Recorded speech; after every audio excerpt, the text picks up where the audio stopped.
Welcome back to the VFL Sports Centre. Now let's take a look at the story quarter by quarter, and we see that Carlton led by 8 at the end of the opening term. At the long break it was a 22-point margin in their favour. Three-quarter time saw Carlton still with a 5-point lead and the promise of big things to come. And it happened. We see a win to Hawthorn by just 1 point. Well, what turned the tide, Baz? Oh, I think you'd have to say probably Russell Green's second half. I think his third quarter was excellent, and he really set them alight in the last quarter with those 2 goals and gave them that little bit of breathing space.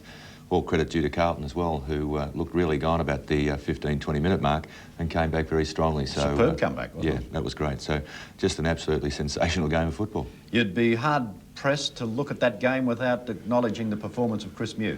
No, I thought he kept them in the game for the first half. He certainly was the rock of Gibraltar there across that half-back line, and just continued to work superbly all day long. Dermot Brereton in the last term too? Well, he had a good game all day long, I thought, Brereton. He was their only forward for most of the day, but Greg Deere as well, he played a great game, and he seems to be improving with every game. So really great performance by a lot of Hawthorn players. Deere appears to have amazing ball handling skills. He looks so ungainly running up the field, but he manages to get those hands on the ball. He's and very controls similar it to Michael Byrne in the way he handles the ball. He's got that skill which a lot of tall guys like Michael and they don't generally have, so it was a good performance. All right, well, we saw a good performance from the Sydney Swans last night too in their clash against Collingwood at the Sydney Cricket Ground. They looked as though they were in plenty of trouble most of the day.